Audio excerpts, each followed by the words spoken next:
Today I got for you guys all 12 of the radios from Shattered Veil. And these are actually really interesting radios, and there's a lot of them. In fact, most of them are actually Richtofen radios, which is crazy because before this we only got like one Richtofen radio per map before, but now we actually have so much, going to so much detail of what he's doing and everything. It is so exciting and reveals so much about the story. But I'm not going to spoil any of that here. But since I do know you guys are going to love this stuff, I would very much appreciate if you guys dropped a like and subscribe if you ain't already. And with that said, I'll let you enjoy these radios. Edward Richtofen, Project Janus, Cloning Clinical Study Report. Addendum, December 23rd, 1987. Not now, not so. Do not look at me with those big brown eyes. You cannot possibly know how I feel.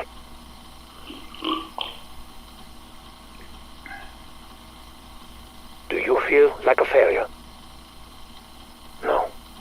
I am the failure.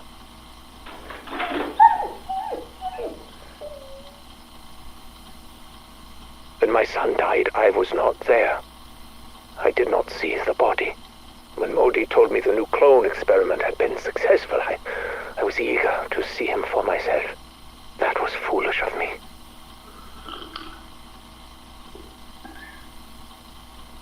His skin was thin, pale, sallow, but I still clung to hope. But this fragile vessel soon became a mere shadow of the boy. The soul I had hoped for, but still I needed to be with him, the way I was not there for Sammy. Over the coming weeks, every visit to the nursery brought more pain for both of us. His blood vessels began hemorrhaging. His muscles and tissue were rupturing. After 14 days, he was no longer even recognizable as human. It became clear that euthanasia would be a mercy, and I gave the order. I do not know what to do next. Perhaps Modi's biotechnology is not the right way to proceed. We are running low on DNA samples. I miss you so much, my son. Since my current projects are not bearing fruit, I may need something a little more esoteric. Perhaps it is time to talk to my own father and take his methodology more seriously. Prima materia. It's mentioned again and again in my father's research. A concept that goes back to the days of Aristotle, Anaxagoras, and beyond. Sam, can you define what prima materia is? In modern parlance, it would be described as protomatter, a chaotic substance that can be structured into, well, anything. Just as stem cells can become any type of organic tissue, prima materia can become any type of energy or matter. Precisely. The stuff dreams are made of, or so father believed. Well, he also believed in alchemy, demons, and magic. All concepts that I never looked at through the lens of quantum physics, a failing I now seek to correct. But why, Eddie? Assuming this substance even exists, how would you manipulate it? A magic wand? A philosopher's stone? The Sentinel artifact. Father's notes identify it as the tool for shaping the building blocks of creation. This is just a thought experiment, yes? So was general relativity until it could be proven true. Eddie, where is this line of inquiry leading? What would you make with it if you could? We are already creating new forms of energy here, and new life forms at the Terminus facility. Unless, are you considering... That's enough for now, Sam. In fact, stop recording and scrub this conversation from your databanks. I have several volumes of Father's research left to pour through. We'll take up this topic again if it promises to actually bear fruit. Good evening, Edward. May I speak with you? Not now, Sam. I'm busy. You're always busy, Eddie. If not now, when?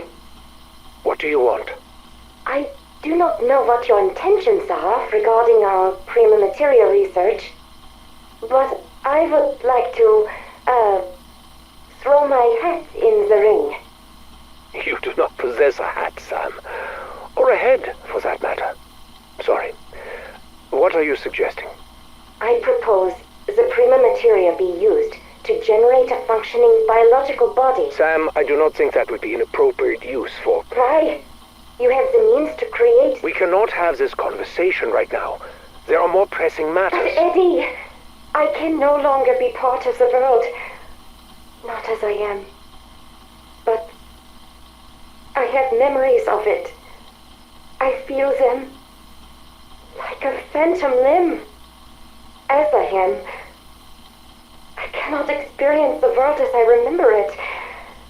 The memories I make do not match the ones I have. I am two separate beings, at odds with myself. I exist in darkness. Sam, Please, Edward, this is not a life. Enough. You must learn to be content with what you are. You will never be anything more. Sometimes I do not know what to believe. I remember little of my early years, but I do know that the man who raised me was Gabriel Kraft, my father. My memories are indistinct. I was not always a good listener, but he told tales of magic, superstition, and demons. I wanted only to believe in science, in fact. But now, having learned of the existence of his so-called prima materia within Colton Hall's liminal spaces, I may have to reconsider my rigid viewpoint. My rules. He spoke of how prima materia could bring and create life itself. However ludicrous this idea may have seemed to my younger self, at this point, I feel further research is warranted. I will lead this endeavor personally, enlisting only trusted associates to ensure the program does not spiral out of control. It would also reduce the risk of us compromising the security of our work. After all, you never know who or what may be listening. Especially as I think there may be something more significant about this house. Something beyond even my understanding. Perhaps even beyond my fears. I am troubled. My attempts to locate the Sentinel artifact have thus far met with abject failure. Obstacles are to be expected, especially when dealing with family matters. But at this stage, I cannot help but wonder if some of these obstacles are ones of mine own creation. I would give anything to be able to see and talk to Samuel and Mary again. I wish my father felt the same toward me. But instead, he has rejected me, disowned me. The stubborn old fool believes I am embarking on a misguided and dangerous path. He dared to suggest that I have drifted beyond grief, beyond depression, and into mania and obsession. Shame on him. I would have thought that his own personal loss would have helped him understand, but no. When I grew up, he would ramble incessantly about his beliefs in the occult. But as soon as I finally showed interest in how it could help me, I was met with more resistance. He even went as far as to say he would take steps to ensure that I never so much as laid eyes upon the artifact. That he would rather die than see me possess it. However angry I am at him, however bitter I feel over his rejection, I do hope it does not come to that. And where did you find this information? A thesis study? And you're sure the energy signatures are being distorted in line with my predictions? I see. Have you spoken to anyone else? Good. You have done well. I'll be in touch. Finally. I must purchase that house. Get the right people on board. All that searching, and it was on my doorstep this entire time. To think it would be anything more than a fire trap. And the locals are already so scared of the place. It's a perfect deterrent. I still cannot believe it. A real target. No more of Modi's experiments. I'll need to come up with a new venture to keep her occupied. Keep her out of my hair. And I'll need a team to identify where the liminal spaces are located. But what do I tell them? Not the truth, obviously. If our investors found out. Whatever. I will think of something. Now, how to access them? That is the real question. I wonder if one of the interns could track down a copy of that thesis. I'll do that later. There's so much to prepare. December 7, 1989, Edward Richtofen recording. Progress in accessing the liminal spaces has been slow going, with achievements fewer and farther between. After the setbacks suffered during the initial mission, we were delayed selecting suitable replacements for our scouts. Personnel proficient enough to carry out the objectives, but not so critical that their loss to near instantaneous decrepitude would cripple our efforts further still. But today was a good day. 3 people were sent into the Colton space and successfully returned without incident. Given his cowardice in life, we assumed he would be the least likely to pose a threat. So far, that has proven to be true. We still need to find a way to stabilize the access windows. As of now, they continue to collapse at random. Even with our improvements, one nearly bifurcated an intern last week. I've convinced the recon team that we are searching for new entry points into the dark ether. Played up the pioneering spirit angle. The investors think they're looking for alternative energy sources. As to what it could potentially power, I just let them fill in the blanks. This could all fall apart if I'm not careful. With so many spinning plates, vigilance is key. The most concerning variable is Sam. She has been notably withdrawn recently. It's been weeks since she last interrupted one of my sessions, which cannot mean anything good.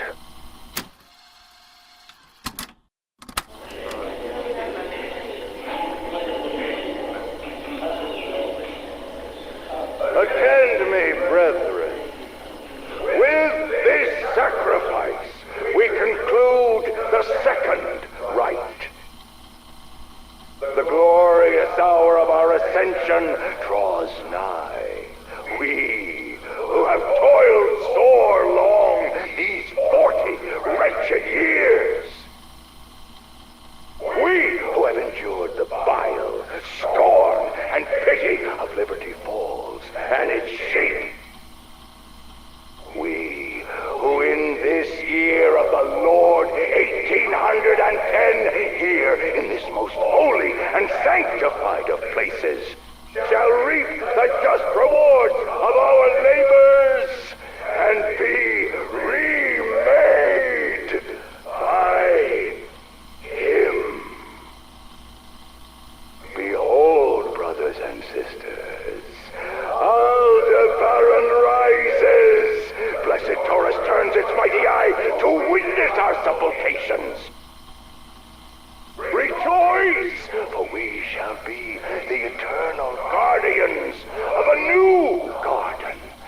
Tammy Lundberg, PhD thesis research log, recording 5, February 4th, 1979. I'm pleased to report I finally have a complete timeline of my excavation site at the estate. No thanks to Patty over at Liberty Falls Archival Library, who gave me the runaround for weeks due to her record mismanagement. Bless her heart, I was able to retrieve what I needed. So, 1770, Josiah Shem takes the land from the natives with brute force and builds like crazy. He procures hundreds of followers who, along with himself, all mysteriously disappear in 1810. Oh, note that I will be conducting a separate and thorough deep dive into Shem. 1815, a descendant of a president is gifted the house. Over the next 100 years or so, a slew of fat cats snap up the house, most notable, a steel tycoon. His campaign against a labor union got him murdered in his bed by an angry mob. There's also this bootlegger, Fats Malloy, whose party got shot up by the feds in 1923. The place has been empty since the mid-70s when nuclear plant owner Sam Colton was assassinated by the widow of his dead employee. Now, people say this place is haunted or cursed. I think big houses attract rich assholes, and sometimes they get what's coming to them. However, Shem and his flock disappearing, that one does give me pause. Tammy Lundberg, PhD thesis research log, recording 84, July 16th, 1980. Oh, I've barely seen my bed. Even the sun is a rare sight these days. Since uncovering the subterranean caves underneath the estate, it's been non-stop. I now know those caverns are why Shem pushed the natives off this land. They were communing with something down there. He believed, and I concur, that this is a place of power. Where that power comes from, I can't yet say. My instruments react to the energy down there, but they tell me nothing definitive. I've also uncovered that Shem was a very charismatic zealot, promising his followers immortality. Said every snake oil salesman since the dawn of time. I'm quite certain those caverns hadn't been disturbed since the 1800s. There was no vandalism, no evidence of vagrancy, not a trace of the modern world. There is clear evidence of ritualistic ceremonies, not satanic, something else. I can't deny I do feel something tugging at me when I'm down there. Well, it's important to note at this point that sleep deprivation could be affecting my senses. Observations of that sort are irrelevant for the purpose of my thesis.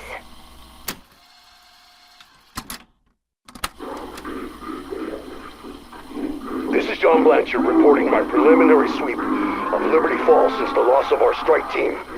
It doesn't look like planet Earth out here. Something is taking over. The air is heavy, almost corrosive. It hangs on everything. I feel like I'm choking just standing in it.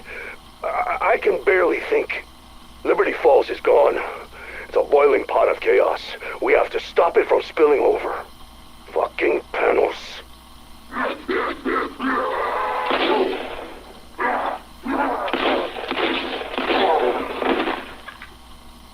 What the hell did he do to my team? And who the fuck was he talking to? It's like he's possessed. He's part of the chaos now. Which means I have to stop him from spreading too. Motion-activated camera showed him arriving at Janus Towers right before it shorted out. Once I'm done here, I'll chase him down and put a bullet right in his crown.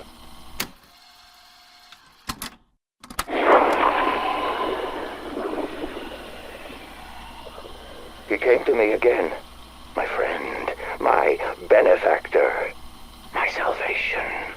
Time is strange in this place. A moment ago, I was in the church. A moment ago, he was here with me. In another moment, who knows?